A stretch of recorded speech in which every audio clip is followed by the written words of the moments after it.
হ্যাঁ গো, আজ তো কাজে গেলে না, এখন কি রান্না করব? শরীরটা ভালো নেই গো গিন্নি। এখন বলো কিভাবে কাজে যাই আমি? কিছুই তো বুঝতে পারছি না গো। এদিকে বড্ড খিদে পেয়েছে, ঘরে তো খাওয়ার মতো একটা দানাও নেই। আমারও যে বড্ড খিদে পেয়েছে গো গিন্নি, কিন্তু এই শরীর নিয়ে তো বিছানা থেকে উঠতেই পারছি না। না থাক, তোমাকে আর উঠতে হবে না। আমি দেখি বৌমাদের কাছ থেকে কিছু খাবার জোগাড় করে নিয়ে আসি। হাসালে গো গিন্নি, হাসালে। যে ছেলে বউয়ের জন্য এই বয়সে কাজ করে আলাদা খাচ্ছি, তারা নাকি তোমাকে খাবার দেবে। না গো, ওরকম করে বলো না। হাজার হলে ওরা আমাদের ছেলের বউ। ছেলে না ছাই, যে ছেলেরা বউয়ের কথায় বৃদ্ধ বাবা মাকে ভাত দেয় না, তারা কখনো ছেলে হতে পারে না। তুমি যেও না গিন্নি, ওদের কাছে হাত পেতো না। ওরা তোমাকে কিছুই দিবে না। না না, ওরকম করে বলো না। আমি চেষ্টা করে দেখি, যদি কোনো খাবার দেয় তাহলে আজকের দিনটা তো পার করতে পারবো।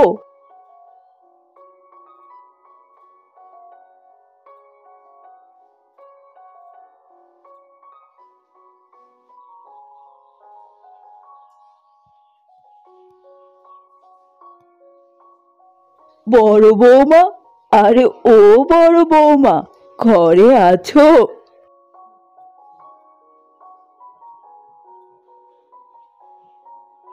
কি হয়েছে মা? এই অসময়ে এত ডাকাডাকি কেন করছেন? আসলে তোমার শ্বশুরের শরীর আজ বড্ড খারাপ, তাই কাজে যেতে পারেনি।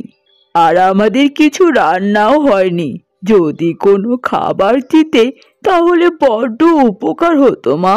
এমনি এমনি চাচ্ছি না, তোমার শ্বশুর কাজে গেলে পরে আবার ফিরিয়ে দিব। খাবার চাইলে কি পাওয়া যায়? আমরা তো নিজেরাই ঠিক মতো খেতে পারি না, আপনাদের আবার দেব কোথা থেকে? যান যান, মেজো বউয়ের কাছে যান।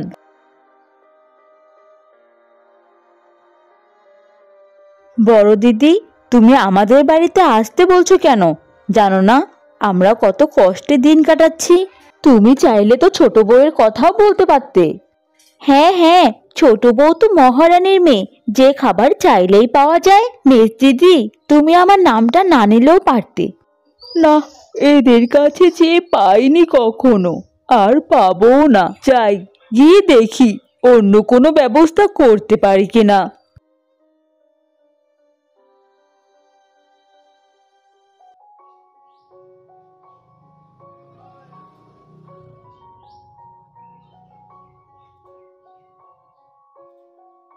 না, কখন থেকে হেঁটেই চলেছি, কোথায় কার কাছে যে খাবার চাইবো?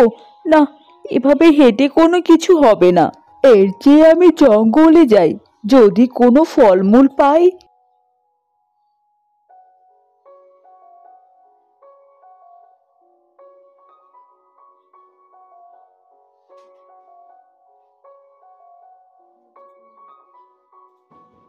এই তো একটা গাছ পেয়েছি, দেখে তো মনে হচ্ছে ভালোই ফল ধরেছে। যাই, কিছু ফল নিয়ে বাড়িতে ফিরি, আজ আর না খেয়ে থাকতে হবে না।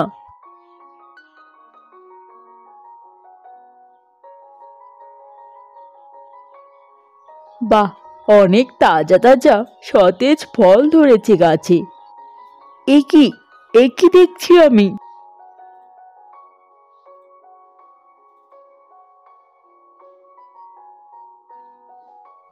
এ কি দেখছি আমি? এটা তো একটা সাপ। সাপটা মারা গেল নাকি? একটু জল কোথায় পাই? ওই তো, ওই তো সামনে একটা পুকুর দেখতে পাচ্ছি। ওখান থেকে একটু জল নিয়ে এসে সাপটার গায়ে ছিটিয়ে দেই, দেখি সাপটা বেঁচে আছে নাকি মরে গেছে।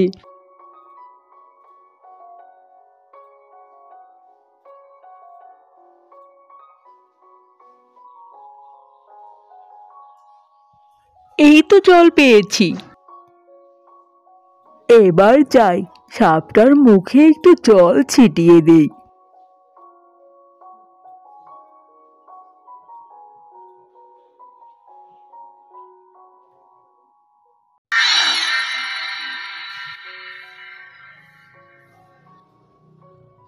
এ কি, আমি কি দেখলাম? সাপ আবার মানুষ হয়ে গেল কি করে? ভয় পাবেন না মা, আমি আপনার কোনো ক্ষতি করব না। আমি আপনার মতনই মানুষ। মা, তুমি আমাকে মা বলে ডাকলে? কে তুমি বাবা? কি তোমার পরিচয়? আমি এক রাজকুমার মা। এক অভিশাপে আমি সাপ হয়ে গিয়েছি, আর আজ এক মায়ের হাতের জলের ছোঁয়ায় আমি আবার আগের রূপ ফিরিয়ে পেয়েছি। মায়ের হাতের জল মানে? হ্যাঁ মা, যে সাধু বাবা আমাকে অভিশাপ দিয়েছিল, তিনি বলেছিল কোনো এক অভাগা মায়ের হাতের জল আমাকে অভিশাপ থেকে মুক্তি দিতে পারে। হ্যাঁ বাবা, তুমি ঠিকই বলেছ। আসলে আমি এক অভাগা মা। চলো বাবা, আজ না হয় এই অভাগা মায়ের বাড়িতে এক রাত কাটাবে। ঠিক আছে মা, চলুন। কিন্তু মা, আপনি অভাগা কেন? বুঝতে পেরেছি। আমি আপনাকে কথা দিচ্ছি, আপনার এই কষ্ট আমি দূর করে দিয়ে যাব। এই নিন, এই নিন মা, এটা আমার গলার হার। এটা আপনাকে আমি দিলাম। কিন্তু বাবা। কোনো কিন্তু নয়। চলুন মা, আপনার বাড়ি চলুন।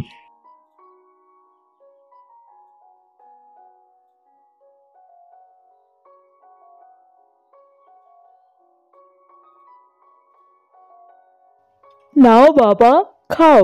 এগুলো জঙ্গলের তাজা ফল। খেয়ে নাও বাবা, এই গরিবের ঘরে যে আর খাওয়ার মতো কিছু নেই। এই তোরা শুনেছিস? মা এক রাজকুমারকে ঘরে নিয়ে এসেছে। শুধু তাই নয় বর্দি, শুনেছি লোকটা মাকে এক গলার হার দিয়েছে, তাও আবার সোনার। তার মানে লোকটার কাছে অনেক অনেক ধন সম্পত্তি আছে। তার বলতে, চল চল, এক্ষুনি সোনার জিনিসপত্রগুলো হাতিয়ে নেই।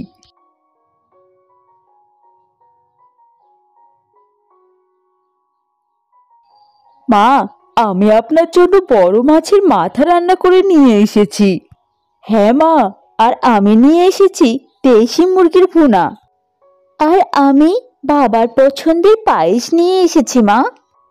কি ব্যাপার মা, আর সূর্য কোন দিকে উঠলো গো? জীবনও তো একটু ডালও রান্না করে খাওয়াওনি।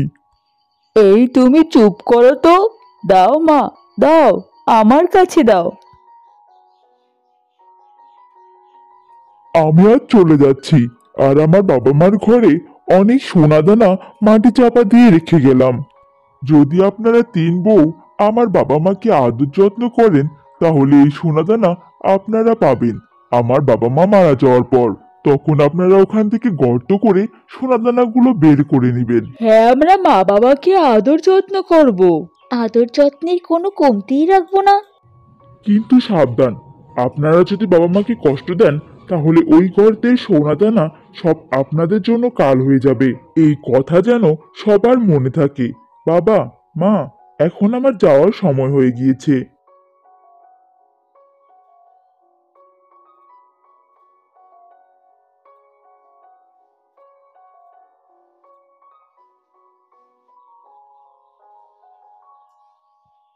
দেখেছো গিন্নি, ছেলেটা আমাদের জন্য কত কিছু করে গেল।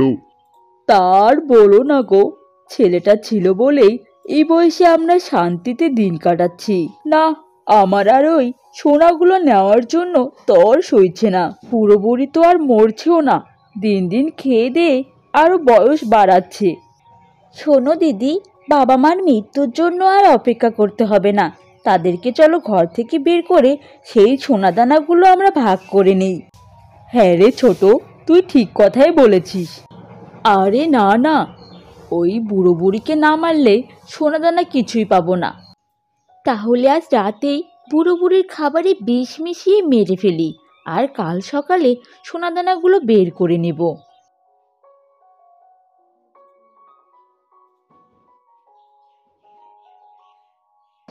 এই দেখ দেখ, বুড়ো বুড়ি মনে হয় লেপের ভিতরে পড়ে আছে। ওদেরকে ছাড়ো তো, চলো চলো, আমরা কাজে লেগে পড়ি। তুমি ঠিকই বলেছ গো মিস্ত্রি। এই তো এখানেই আছে, এই মাটিগুলো খুঁড়তে থাক। বড় দিদি, মেজ দিদি, মনে হচ্ছে সোনাদানা পেয়ে গেছি গো। এই দেখো কত বড় হাড়ি, এর ভেতরেই সোনাদানা। হ্যাঁ রে ছোট, খোল খোল, তাড়াতাড়ি কলসির মুখগুলো খোল।